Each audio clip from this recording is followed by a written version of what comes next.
계시록이야. 그러니까. 기다리고 기다리자. 나는 너무 공부해보고 설레요. 난 요한계시록 말이지. 왜 이렇게 난 무게잖아. 쉽다고 봐. 오 왜? 글쎄, 그냥 그런 느낌이라고나 할까? 감이지. 나막 설레는데.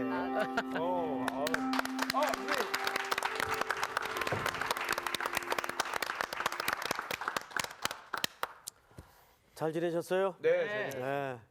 이제 오늘 무슨 날입니까? 오늘 첫 새로운 수업. 성수학당 하는 날. 예. 오늘은 이제 새 책을 공부하는 날입니다. 우리 지난 시간까지는 사도행전 강해를 아주 열심히들 공부하셔서 전부 우수한 성적으로 점수가 잘 나왔어요. 예. 다음에 이제 성적표 놀아드릴 테니까 기쁜 마음으로 기대를 갖고 이제 새 책에 들어가기에 앞서서 요한계시록 하면 우리 오태근 학생은 무슨 느낌이 들어요? 어려울 것 같은 느낌. 어렵다. 네. 어려울 거. 저는 왠지 이렇게 막 부담스럽고 네. 솔직히 말씀드리면 제가 기대했던 게 뭐냐면 계시록은 혼자서 집에서 자의적으로 해석하면서 읽지 말아라. 그런 얘기를 어렸을 때부터 들어가지고 네. 저는 이번 기회를 아주 벼르고 그래요. 네. 선생님이 부담이 되는데. 우리 방경림 학생은 계시록 가면 무슨 느낌이 들어요? 계시록 하면요. 이제 이 세상이 끝나고 예수님이 올 것 같은, 읽고 있으면 예수님이 곧 내일이나 모레 오실 것 같은 그런 느낌이 들어요. 그래서 제가 안 읽었다니까. 미래에 대한 기대. 네. 옳지. 우리 김상훈 학생은 선생님이 막 교실 들어오다 보니까는 뭐 요한계시록 뭐 쉬워 그런 소리가 아니요. 제 얘기가 그 얘기가 아니고요. 이게 많은 분들이 요한계시록 하면은 일단은 마음속에 부담감을 갖고 있지만 저는 사실 저도 솔직히 인간이니까 부담이 있습니다. 하지만 송태근 목사님께서 이제 강의를 하시니까 정말 쉽게 알아듣기 쉽게 설명해 주시구나. 그런 마음이 있기 때문에 저는 그런 부담이 없습니다. 상원 씨가 상당히 수준 있는 얘기를 해요. 굉장히 저 사회생활을 할 줄 알아요. 목사님, 짱. 어울리지 않게 애교를 떨어. 우리 배봉경 학생은 요한계시록 하면 무슨 생각이 들어요? 는 그냥 두려운 느낌이 그냥 드는 것 같아요. 잘 모르지만 종말을 이야기하고 있는 책이잖아요. 그래서 괜히 뭔가 모를 두려움. 뭔가 모를 두려움. 네, 뭔가 모를 두려움. 이제 죄가 드러날 것 같고 그런 느낌이 들고. 우리 배봉경 학생 상당히 막연한 얘기를 한 것 같이 들려지지만 사실 보편적으로 계시록에 대한 일반인들의 오해가 바로 그 핵심이에요. 그래서 그만큼 요한계시록에 대한 이해가 잘못돼 있어요. 그래서 계시록 가면 보편적으로 어려운 책, 뭔가 이렇게 전설의 고향처럼 맞아요. 뭐 이렇게 벌어질 것 같은 그리고 까불면 혼날 무슨 것 같은. 심판이 임할 것 같은 이런 식으로 우리가 이제 선입관을 갖고 있단 말이죠. 그래서 칼빈 선생님도 이 계시록 주석을 안 썼어요. 그 이유는 뭐냐면 어려워서 안 쓴 게 아니라 그 당시에도 칼빈 선생님이 살아 계셨을 당시에도 이 계시록에 대한 해석과 또 설교들이 너무 많았어. 오늘날도 계시록 강해나 계시록 그 책들을 보면 우리 성도들이 어려워하는 이유 중에 하나가 뭐냐면 이쪽에 책임도 있어요. 왜냐하면 너무 제각각의 이야기를 해놓기 때문에 이 책 보면 이 말 같기도 하고 저 책 보면 저 말 같기도 하고 잘 모르겠단 말이에요. 그래서 골치 아파요. 그러니까 심지어는 목회자들도 이 부분을 강의하거나 설교하기를 굉장히 조심스러워하고 꺼려해요. 그만큼 견해가 다양해요. 사실 저도 이 강의를 이제 우리 학생들과 공부하기 위해서 이 채적책 참고하고 준비를 하면서 부담이 없는 건 아니에요. 왜냐하면 이 성수학당을 많은 또 목사님들도 보시고 성도님들도 많이 기대하고 보시기 때문에 여기서 한마디라도 좀 엉뚱한 얘기를 했다간 또 막 공격의 화살이 날아오지 않을까 이런 인간적인 두려움도 있지만 그러나 우리가 이제 첫째 성령님께 이 요한계시록 강의 시간을 의지하고 네. 그러니까 우리의 이해나 논리로 풀 생각을 하면 어려워지죠. 네. 그런데 결론은 뭐냐면 한번 따라서 하십시다. 우리 전체 학생이 따라서 합니다. 요한계시록은 요한계시록은 쉽다. 쉽다. 그 사실을 믿습니까? 아멘. 네. 선생님이 잘 가르쳐줘서 쉬운 게 아니라 우리 상훈 학생 네. 예, 이 계시록은 누구나 읽을 수 있도록 성령님께서 기록한 책이에요. 그 사실을 믿으시죠? 그렇다면 이거는 충분히 일반 성도들도 이 책을 보면서 접근할 수 있도록 성령께서 기록하신 겁니다. 근데 여기에 대한 너무나 왜곡된 해석들이 너무나 많다 보니까 성도들이 그걸 듣고 느끼고 경험하면서 혼란을 일으키는 거예요. 뭐가 진짜 맞는 거냐? 그래서 이제 우리 성서학당에서 이 처음으로 강의하는 이 계시록 강의를 통해서 우리 학생들도 물론 큰 깨달음과 은혜를 받아야 되겠지만 또 이 성서학당을 지켜보시는 모든 시청자들께서도 성도들께서도 이 요한계시록이 우리가 일반적으로 이해하는 것은 저 먼 후에나 벌어질 어떤 미래에 초점을 맞춘 책이 아니에요. 실질적으로 가장 오늘 현대를 사는 성도들에게 제일 필요한 책일 수도 있어요. 그 공부를 해나가다 보면 아 그렇구나 그걸 알 수가 있습니다. 자 그러면 이제 요한계시록 1장을 다 여십시오. 오늘의 말씀 요한계시록 1강 요한계시록의 세 가지 초점 송태규 목사님의 강의 시작합니다. 요한계시록은 찾기가 쉽죠? 네. 네. 성경의 마지막 책입니다. 네. 자, 1장 우리 오늘은 8절까지 읽는데 8절까지 마치지 못할 수도 있어요. 왜냐하면 한 첫째, 둘째 시간 정도는 여러분들하고 이 오리엔테이션을 해야 돼요. 개요. 그렇죠. 요한계시록에 대한 서론 시간이라 그 말이에요. 근데 대개 서론을 잘 들어야 나머지 게 쉬워지지. 네. 학교 개강하다 보면 이런 학생들 꼭 있어요. 개강날은 안 와. 맞아요. 아, 그냥 숙제가 뭔지 무슨 교재를 공부하는지 전혀 모르고 첫 시간 그 다음 시간에 참석을 해가지고는 어리어리 해가지고 나머지 시간도 다 엉망으로 만드는 경우들이 있는데 오늘 우리 학생들 아주 다 잘 오셨어요. 그래서 서론 시간을 집중해서 들어야 됩니다. 네. 네. 자,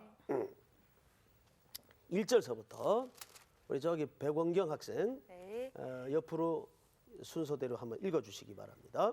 예수 그리스도의 계시라 이는 하나님이 그에게 주사 반드시 속히 일어날 일들을 그 종들에게 보이시려고 그의 천사를 그 종 요한에게 보내어 알게 하신 것이라. 요한은 하나님의 말씀과 예수 그리스도의 증거 곧 자기가 본 것을 다 증언하였느니라.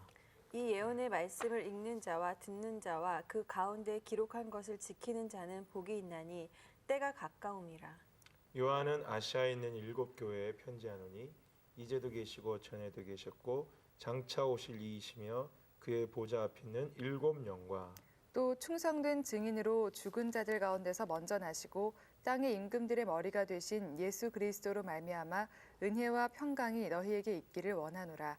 우리를 사랑하사 그의 피로 우리 죄에서 우리를 해방하시고 그의 아버지 하나님을 위하여 우리를 나라와 제사장으로 삼으신 그에게 영광과 능력이 세세토록 있기를 원하노라. 아멘. 볼지어다 그가 구름을 타고 오시리라. 각 사람의 눈이 그를 보겠고 그를 찌른 자들도 볼 것이요 땅에 있는 모든 족속이 그로 말미암아 애곡하리니 그러하리라. 아멘. 주 하나님이 이르시되 나는 알파와 오메가라 이제도 있고 전에도 있었고 장차 올 자요 전능한 자라 하시더라. 아멘. 아멘. 8절까지 읽었는데요. 벌써 8절만 읽어도 아주 생경스러운 용어서부터 어떤 장면이 등장을 하고 1절에 보면 예수 그리스도의 계시라 이러니까는 좀 심각해지죠. 네. 네. 근데 이제부터 선생님하고 이제 한 단어 한 절씩 살펴가다 보면 이게 그렇게 어려운 책이 아니라는 게 금방 느껴질 겁니다. 우선 우리 학생들 저를 봐요. 자, 저를 보시고 이때까지 들었던 계시록에 대한 모든 이론과 논리를 다 내려놓고 아주 담백하게 우리 김상훈 학생 네. 계시록 하면 어떤 기대가 있어요? 어떤 기대가 있냐고. 계시록. 그러니까 하나님이 이제 장차 오실 그 기쁨에 대한 기대가 있습니다. 아, 그 기쁨에 대한 예, 기대. 예. 또 우리 방경림 학생. 되게 설명하기 되게 어려운데요. 예. 아니 편하게 그냥. 편하게. 하늘에 대한 어떤 소망함이. 장차 예. 펼쳐질 하나님의 나라에 대한 예. 소망. 우리 오태근 학생. 저는 이제 그리스도인으로 살아가는 데 있어서 구분해야 될 것들, 남은 인생 가운데 과연 어떠한 것들을 구분해야 하는 거에 대한 어떤 그런 지혜, 그것들이 충분히 담겨져 있고, 제가 개인적으로 이 강의가 이제 그동안에 이제 다른 것들을 들었거든요. 하나님의 마음을 이제 읽었는데 뭐 그나마 조금 이제 그걸 내가 어떻게 지킬 것인가에 대해서 기대감들이 좀 있어요. 우리 저기 백원경 학생. 네. 좀 어린아이 같은 생각인데 호기심, 궁금함. 호기심, 궁금함. 그 호기심, 궁금함이 뭐에 대한, 무엇에 대한? 하나님 나라에 대한 것도 있고요. 예? 이 땅에서의 삶이 이제 다가 아니고 또 그 다음 삶이 우리에게 있는 건데 어떤 모습일까? 그런 그렇지. 것들. 네. 지금 여러분들 그 요한계시록에 대한 기대를 선생님이 다 모아서 두 가지로 결론을 내보면 대체적으로 이런 기대가 있어요. 첫째, 하나님의 나라의 어떤 모습, 그죠? 맞죠? 네, 어떤 나라일까? 이런 이제 장차 도래할 하나님의 나라에 대한 어떤 그림, 그 기대가 있다. 또 하나는 그게 언제일까? 그죠? 그게 언제일까라는 시간 또는 시기, 여기에 대한 어떤, 저게 아주 큰 이슈 아닌가요, 사실? 그렇죠. 예. 그래서 계시록의 이제 강해나 여타 이제 글들을 보면 또 성도들의 관심을 헤집어 보면 결국 저 두 번째 주제가 가장 묵직한 질문들이에요. 자, 우선 저 내용들이 포함되어 있어요. 있지만 중요한 건 뭐냐면 저게 메인 기대는 될 수가 없어요. 계시록이 말하고자 하는. 사람들이 대개 이제 여기에 초점을 맞춥니다. 언제일까? 그날이 구름 타고 오실 날이 언제일까? 근데 이제 이렇게 되면 어떤 현상이 일어나는 거 아니? 사람이 우리 1992년 10월 달에 아주 한국의 뭐 이상한 선교단체 때문에 세계적인 조롱거리가 된 적이 한 번 있어요. 그러면 중계까지 하고 그랬죠. 저는 그때 이제 미국에서 공부를 하고 있었을 때인데 그게 뉴스에 나오더라고. 한국의 땡땡 선교회가 이제 모여가지고 오실 주님 기다리는 그 열광적인 모습을 막 엄마 아빠들이 와서 그 자기 자녀들 데려가려고 그러는데도 뿌리치고 당신 뭐야 그러고 말이지. 제가 아주 충격받았어요. 그 장면을 보고. 여러분 이때 그 사건을 기억납니까? 네. 예, 10월 며칠 날 예수님 오신다 그래가지고 그 선교회 사람들이 전부 어디 한 군데 모여가서 다 집어던지고. 자, 언제에 초점이 맞춰지면 반드시 필연적으로 따라오는 현상이 생겨요. 그게 뭐냐면 현실을 놓게 됩니다. 네. 현실을 놓게 돼요. 저는 이런 경우를 목회하면서 아주 자주 경험을 해요. 제가 이제 오래전에 모 교회에서 중등부 이제 지도를 하고 있을 때인데, 전도사를 하고 있을 때인데, 그 교사 중에 한 분이 남편이 갑자기 교통사고로 돌아가셨어요. 교통사고로. 오늘은 서론 시간이니까 조금 제가 이런 예를 들겠습니다. 그러니까 초등학교 3학년 아들 하나가 있었는데 부인이 얼마나 충격이 컸겠어요. 그러다가 이분이 좀 이렇게 영적으로 돌봄을 잘 받질 못해서 이상한 이교 집단에 빠졌어요. 이단에 빠진 거 쉽게 얘기하면. 빠졌는데 그 이단들이 뭐를 강조하는 이단인가 하면 몇 월 며칠 날 예수님이 오실 것이다. 이걸 계속 그 집단 사람들에게 이제 강조하고 가르친 겁니다. 자, 언제 오실지를 시간을 안다면 준비하기가 훨씬 쉽겠죠. 네. 그죠? 그래서 어떤 일을 이분이 했는가 하면 그 초등학교 3학년짜리 아들 학교 다니는 걸 다 그만두게 했어요. 뭐 곧 오실 텐데. 그리고 더 심각한 것은 남편이 그나마 남겨놓은 전세거리를 빼가지고 돈을 이 집단에다 갖다 바치고 그 집단으로 들어갔어요. 누가 말리고 권면해도 안 들어요. 그래서 그 집단만 횡재를 한 거죠, 쉽게 얘기하면. 그 안에 있는 사람들이 전부 그런 식으로 갈취를 당하고 착취를 당한 거예요. 여러분, 이러한 내용들이 한국 교회라는 이름을 빌려서 얼마나 많이 빙자되고 있는지 알 수가 없어요. 이 전부 왜 이런 현상이 나타납니까? 이거는 예수님의 재림에 대한 잘못된 이해 때문이에요. 그리고 잘못된 기대 때문이에요. 그리고 전부 이런 논리를 어느 성경을 인용하냐면 계시록을 이용한다. 예. 계시록 내용을 보면요, 이런 식으로 영적으로 협박하기가 딱 쉽게 돼 있어요. 뭐 구름 타고 오신다 그랬지, 뭐 대접이 쏟아지고, 인치고, 짐승의 수가 나오고, 이러니까 연약한 인간은 그런 용어를 모르죠. 보기만 해도 섬찟하고 두려움이 느껴지는데 그걸로 성직자라는 이름을 가지고 막 강조하고 억압하면 이게 종교 폭력이 쉽게 얘기하면. 그러니까 이런 식으로 성경을 잘못 해석을 해서 멀쩡한 사람들의 삶을 황폐하게 만들고 피폐하게 만드는 경우들이 얼마나 많은지 몰라요. 이건 계시록에 대한 잘못된 관점과 이해 때문입니다. 그래서 우리가 이제 오늘부터 공부하는 내용이 그런 잘못된 시각들을 하나씩 바꾸어 나가고 교정할 겁니다. 그리고 계시록이라는 책은 반드시 미래에 일어날 일들을 미리 보여주는 그런 차원의 그림이 아니에요.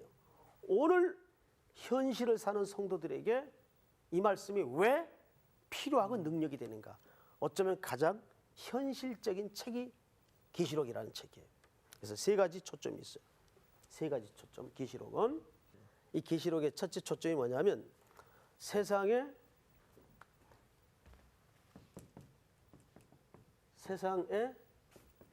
종말이 있다. 종말이 있다.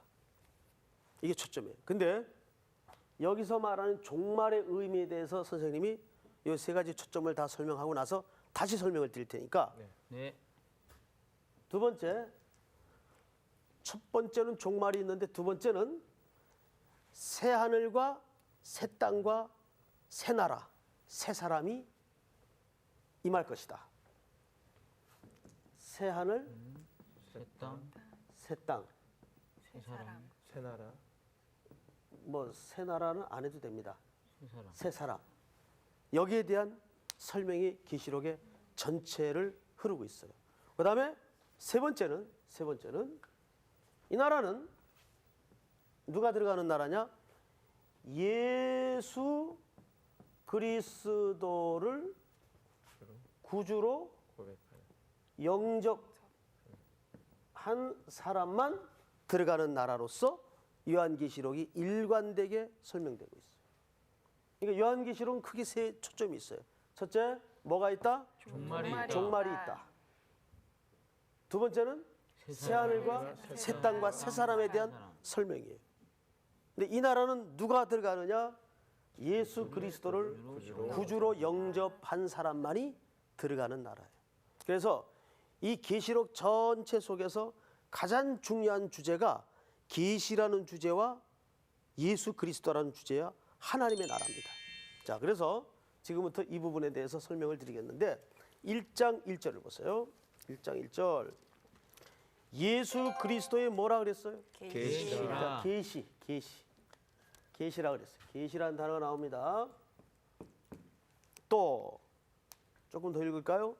이는 하나님이 그에게 주사 반드시 속히 일어날 일들을 그 종들에게 보이시려고 그의 천사를 그 종 요한에게 보내 알게 하신 것이라. 요한은 하나님의 말씀과 예수 그리스도의 증거 곧 자기가 본 것을 다 증언하였느니라. 이 무슨 말씀을? 예언의 말씀. 예언의 말씀을. 자, 요한계시록을 우리가 계시의 책이라 그러죠? 네. 그런데 오늘 3절에 보니까 예언의 말씀. 예언의 말씀이라는 다른 표현이 있어요. 얼핏 보면 비슷한 얘기 같죠? 네. 근데 이 두 개는 전혀 다른 얘기입니다. 그래서 다르게 표현을 했어요. 말 그대로 계시라는 것은 또 다른 말로 묵시라 그러는데, 묵시. 자, 우리가 사도행전 할 때도 묵시 문학이라는 용어를 여러분 들은 적이 있죠? 네. 선생님이 여러 번 얘기했는데 기억 안 납니까? 바울이 그 어디였죠? 담에색. 네, 담에색을 그렇죠. 네. 네, 우리 방경림 학생이 이제 기억을 잘하고 있어요. 사도 바울이 담에색 언덕에서 본 그 광경이 어디 문학에 나오는 광경이에요? 묵시 문학. 그래서 사도 바울이 그거를 구약 성경의 묵시 문학의 실현으로 이해가 가능했던 것은 뭐냐면 묵시 문학에 대한 이해가 있었기 있었어요. 때문에. 이해가 되죠, 여러분? 네. 그래서 계시록은 묵시 문학의 형태로 쓰여졌는데 구약에도 묵시 문학의 형태가 있어요. 예를 들면 다니엘, 또 에스겔 이런 책들이 묵시 문학의 형태로 쓰여졌어요. 그런데 저는 다니엘이나 에스겔이나 또는 스가랴와 같은 묵시 문학의 형태 말고 예언의 책이 있어요. 그걸 선지서라 그러죠. 네. 선지서는 뭡니까? 예를 들어서 이사야서. 네. 옳지. 이사야서, 또 예레미야. 예레미야서, 또 소선지서. 이런 책들이 소선지서, 예언의 책이에요.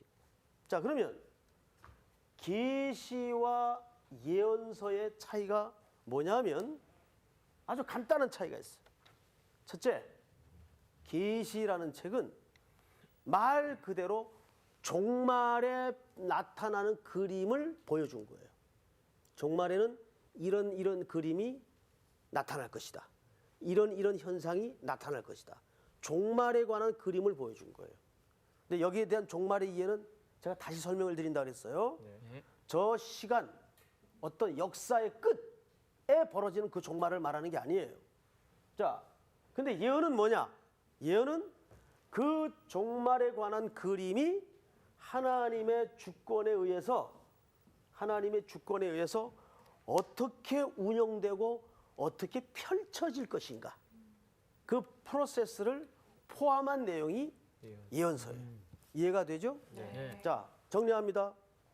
어렵죠? 근데 이 서론 시간을 잘 넘어야 돼요. 계시라는 거는 장차 일어날 어떤 궁극적인 그림을 보여준 겁니다. 그런데 예언서라는 것은 그게 아니라 뭐예요? 그 그림으로 구현되고 완성되기까지 하나님께서 역사 속에 어떻게 이것을 설득해 나가시고 운영해 나가시고 펼쳐 가시는가를 뭐를 포함해요? 프로세스, 과정을 내포한 글이 바로 이 예언서예요. 이런 차이가 있습니다. 그래서 오늘 이 계시록에 보면 3절에 보세요. 이 예언의 말씀을 읽는 자와 듣는 자와 그 가운데 기록한 것을 지키는 자는 복이 있나니 때가 가까움이라. 자, 무슨 얘기입니까? 여기 지키는 자는 무슨 말씀을? 예언의 말씀을.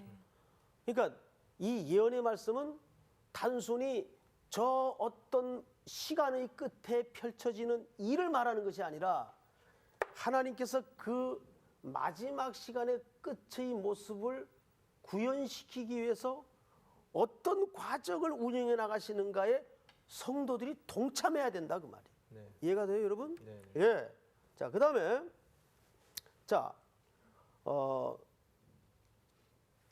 계시라는 것은 그래서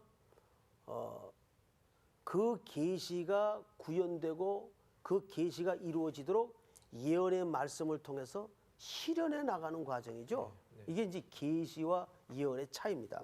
근데 중요한 건 뭐냐면 여기서 이 종말이 요건 계시록 전체 이해 속에 이 종말의 시각을 여러분들이 정확히 알고 있어야 마지막 22장까지 공부해 나가는데 어려움을 겪지 않아요. 근데 이거를 잘못 이해하고 있으면은 안 돼요.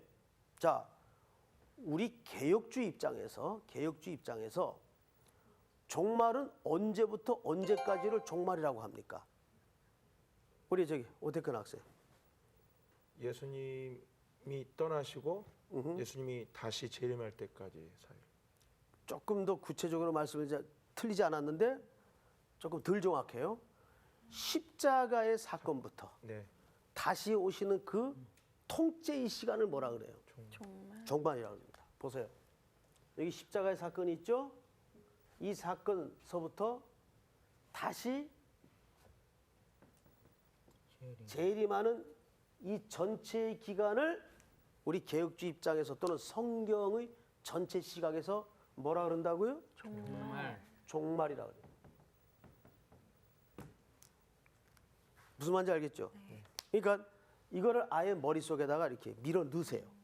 아, 성경 특별히 요한계시록에서 마지막 때 이거는 시간의 어떤 역사의 끝선, 피니시 라인 이걸 말하는 게 아니고 이 전체를 뭐라 그래요? 마지막 때라고 말해요.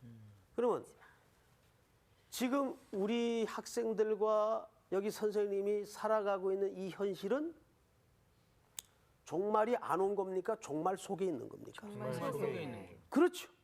이미 도래한 종말 속에 있는 거예요. 그러니까 저나 여러분들은 지금 마지막 때를 살아가고 있는 거라고요. 네. 그렇죠? 네. 자, 그러면 두 번째로 여기 종말론에 관한 시각은 여러분들이 이제 바로 잡혔다고 제가 생각이 돼요. 그러면 이 종말론이 설득력 있게 맞으려면 십자가에 죽으신 분이 누구여야 돼요? 예수님이어야 돼요. 네. 그렇죠? 네. 그러면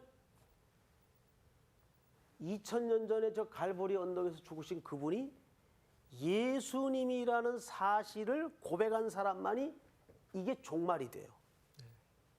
이거 예수님에 대한 그 신학은 뭡니까? 뭐라 그래요? 기독론이라 그러죠? 네. 자, 우리가 지금 두 가지 이론을 벌써 공부합니다. 첫째, 종말론. 종말론이 무슨 어려운 내용이 아니에요. 종말의 시간을 어떻게 이해하느냐, 그 논리예요. 두 번째, 이 종말론이 바르게 되려면 2000년 전에 갈보리 언덕에서 죽으신 그 죄수가 적어도 누구이어야 이게 종말이 됩니까? 예수님이어야. 예수 그리스도에 대한 신학을 기독론이라고 그래요. 그러니까 여기에서 벌써 뭐가 돼요? 바른 기독론이 나올 수밖에 없어요. 근데 이 종말의 시간이 잘못된 집단들이 많단 말이에요.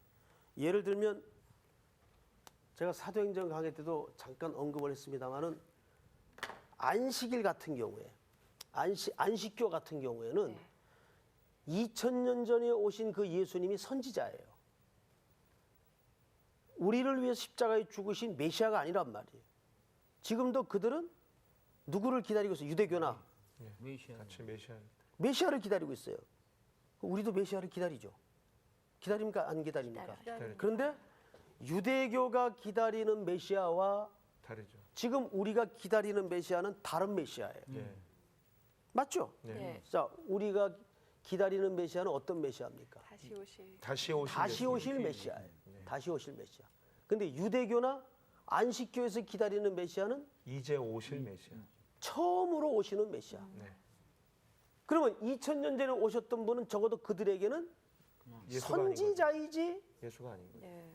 하나님의 아들로서 메시아가 아니란 얘기예요. 그러니까 종말론을 어떻게 이해하느냐에 따라서 기독론이 달라질 수밖에 없단 말이에요. 네. 이제 이해가 돼요? 네. 네. 상훈 학생 이해가 돼요? 예, 예. 예. 우리 상훈 학생만 이해만 되면 다 이해가 됩니다. 자, 이건 농담이고 또 상처받을라. 우리 이제 어디를 좀 성경을 한번 찾아야 되겠는데 다니엘서 8장을 한번 보십시다. 다니엘서 8장 구약 성경 1246쪽, 옛날 성경으로는 1395쪽. 누구 찾은 분 먼저 한번 읽어보실래요? 1절만. 나 다니엘에게 처음에 나타난 환상 후 벨사살 왕 제3년에 다시 한 환상이 나타나니라. 예, 거기 내가 2절에 내가 환상을 보았는데 네. 쭉 해가지고 11장 마지막 절을 보세요.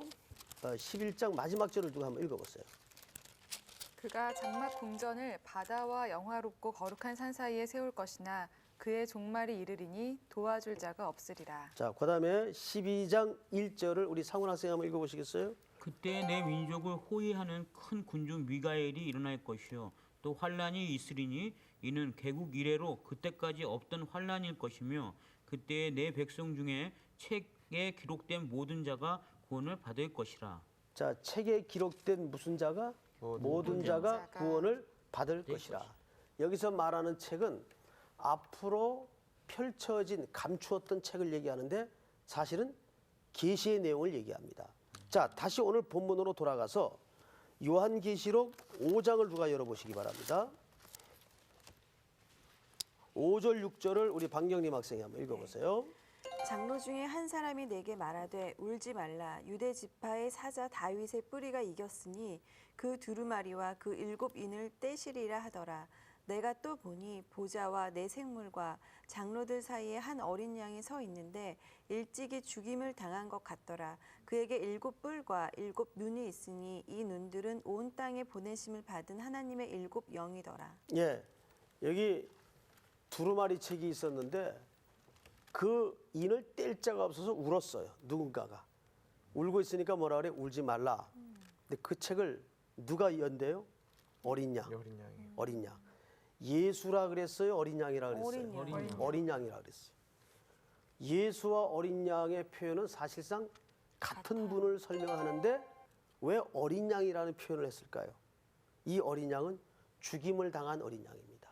다시 말해서 십자가에 우리의 죄를 대속하기 위해서 죽으신 그 어린 양을 설명하기 위해서 어린 양이라는 표현을 쓰는 거예요. 자, 그러면 이제 여기서부터 우리가 한 가지 더 발전을 하십시다. 정리를 하겠습니다. 종말은 어디서부터 어디까지를 종말이라 그래요? 십자가 사건부터 십자가 사건부터 다시 오시는 그 마지막 시간까지 진짜 피니시 라인, 마지막 라인까지의 전체 시간을 마지막 때 또는 종말이라고 얘기를 합니다. 그러니까 이 계시록은 지금 종말의 시대를 사는 먼 훗날 마지막 시간을 말하는 게 아니고 지금 종말의 시대를 사는 모든 성도들에게 하실 말씀을 기록한 내용이다 그 말이에요. 그러니까 우리 어떻게 나서 한번 선생님 질문에 답을 해보세요. 네.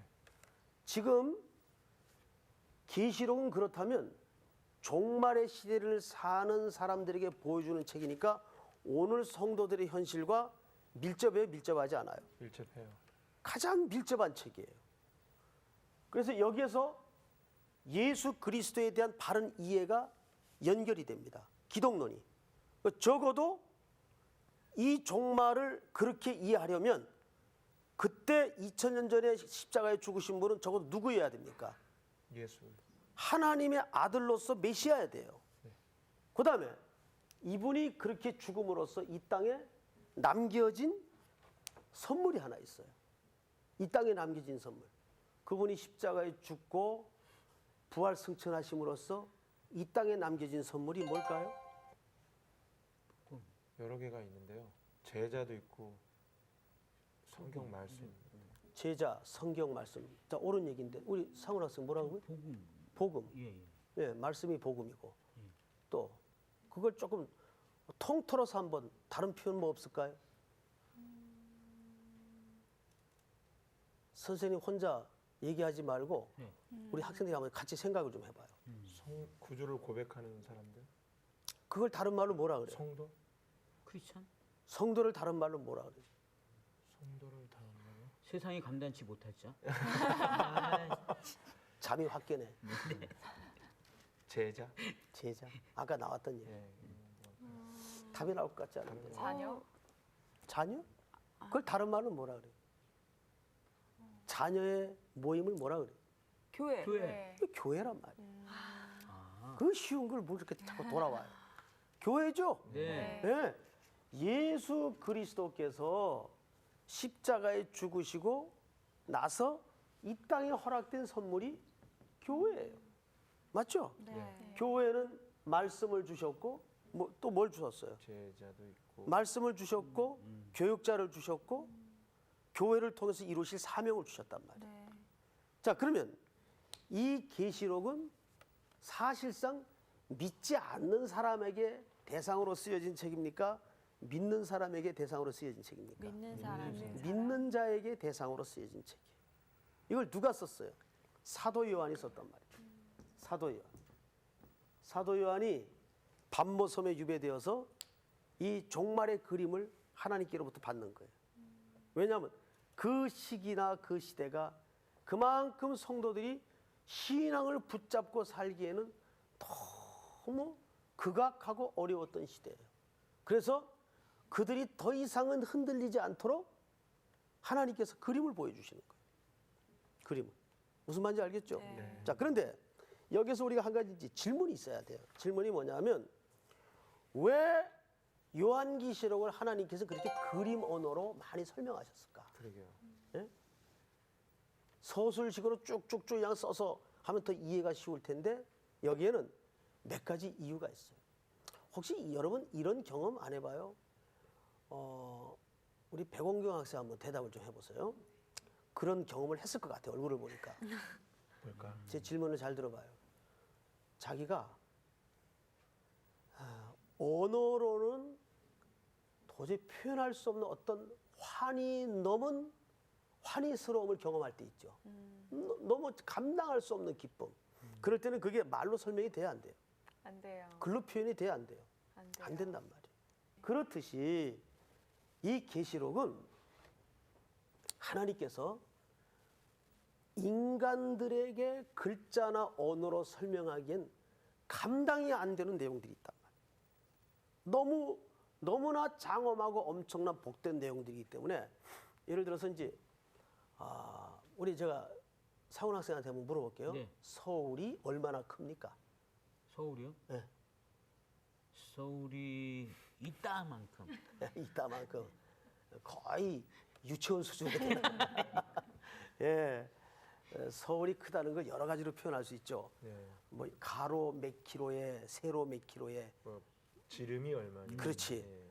그러면 그게 일반인들이 그런 수치로 서울 크기를 들으면 이게 들어와요? 크기가? 아니죠. 안 들어오죠. 근데 이제 이렇게 표현할 수가 있어요. 서울이 얼마나 크냐 하면 5톤 트럭으로 쓰레기를 매일 2,000대 분량씩 토해내는 도시. 이렇게 표현할 수 있어요, 없어요? 있죠. 이해는 안 돼도. 예, 예, 예. 있죠? 예, 그럼요. 예. 근데 그게 어느 정도 분량인지 모르겠는데 하여튼 어떻다는 건 감이 잡혀요. 하여튼 뭐 엄청나다. 엄청나다. 예? 그러니까 이렇게 다른 표현으로 설명을 할 수밖에 없는 그림 언어가 있어요. 이게 계시록의 기술 방법이에요. 그래서 계시록은 막 섬광이 등장을 하고 구름이 등장을 하고 난리가 아닌 거예요. 그러니까 이런 그림 언어로 밖에는 설명이 안 되는 책이에요. 그런 의미에서 그림 언어가 많이, 다시 말해서 묵시 문학의 형태의 설명이 많이 등장을 하는 거예요. 내용이 보면. 또 하나는 어떤 의미가 있는가 하면 로마 제국에게 이 메시지의 의미를 감추기 위한 의도도 있었어요. 예를 들어서 이제 앞으로 공부할 내용이지만 계시록에 또 하나의 그 호기심 있는 주제가 뭐냐면 666. 이게 뭐냐. 네. 그다음에 또 77. 14만 4천. 예. 4천이라는 수에 안 들어가면 지옥불에 들어가고 여기 들어가야만, 그러니까 티오가 얼마 안 남았으니까 빨리빨리 헌금 내고 빨리빨리 들어오시오. 이렇게 이제 사기치는 집단들도 가끔 있단 말이에요. 예? 그 이런 수를 볼 때마다 저게 뭘까? 그러니까 이것은 그 당시 게마트리아 또는 이런 방식을 통해서 그 알파벳을 환산하는 방법이 있어요. 그 방법을 사용해서 하나님의 메시지를 그 복제하고 포갑하는 로마 당국에 감추기 위한 의도가 있단 말이에요. 그리스도인들만이 볼 수 있는 일종의 암호. 그렇죠. 알아듣도록 이런 한쪽엔 드러내고 한쪽에는 감추고자 하는 의도가 있어요. 그러니까 성령이 하시는 말씀을 하나님의 영을 가진 사람은 깨닫고 들을 수 있죠.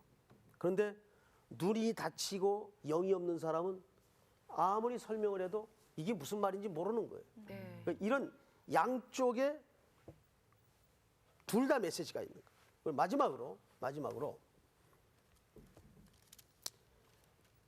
하나님께서 하나님의 심판과 승리를 이 계시록을 통해서 결국은 말해줍니다. 하나님의 심판과 승리. 근데 이거는 절대 이제 공부를 앞으로 쭉 진행해 보시면 아시겠지만은 이거는 우리 어린 양의 공로를 힘입은 사람들에게 해당되는 얘기가 아니라 이쪽 대열에 서 있지 않고 자기 마음대로 인생을 살았던 사람들의 결말이 어떻게 되냐를 미리 보여주는 거예요. 그럼으로써 오늘 내가 서 있는 위치가 힘들고 고단하고 어려울지라도 견고하고 흔들리지 말며 굳건히 서 있으라. 이거를 확고하게 해주기 위해서 저 마지막 저쪽 사람들의 받을 그림을 미리 보여주는 겁니다. 이런 이제 종합적인 의미가 있는 것을 여러분들이 염두에 두고 오늘 서론 시간이라 조금 어려운 내용들이 없었죠? 다 설명 이해가 되죠? 예. 다른 건 다 잊어버려도 좋으니까 이 세 가지만 잊어버리지 않으면 돼요. 세상에는 종말이 있다. 근데 이 종말은 지금 우리가 처해 있는 현실을 얘기하는 것이다. 두 번째는 새하늘과 새 땅, 새 사람. 세 번째는 예수 그리스도를 구주로 영접하는 자만이 그 나라의 백성이 되고 들어갈 수 있다. 자, 오늘 공부한 내용 중에서 혹시 조금 더 알고 싶거나 또 질문 있으면 우리 학생들 중에 한번 해보세요. 그 지금 말씀하신 것처럼 계시록이 교회를 다니는 사람들을 위해서 보여줬는데 그런 와중에 이게 이제 우리만이 알 수 있는 그런 표현과 기법으로서 제시됐단 말이죠. 네. 그런데 교회 안에 있다고 하면서도 그 그림을 이해 못하는 사람도 있을 것 같아요. 맞아요. 예. 그건 수준이 같지 않기 때문에 네. 이해 못할 수가 있죠. 그런 사람들은 그럼 결국은 계시록의 말씀을 이렇게 이해를 못하는 건가요? 아니죠. 우리가 뭐 하나님 말씀 계시록뿐만 아니라 다 이해하나요? 이제 말씀을 배워가면서 영이 계속 열려가면서 그걸 깨달아가는 거죠. 뭐 저도 이 성경을 준비하면서 처음부터 다 알아서 준비하는 게 아니라 공부를 해가면서 기도로 은혜를 구하고 그러면서 깨달아가는 거죠. 자, 오늘 서론 시간 수고하셨습니다. 네. 네, 오늘 감사합니다. 여기서 끝. 감사합니다.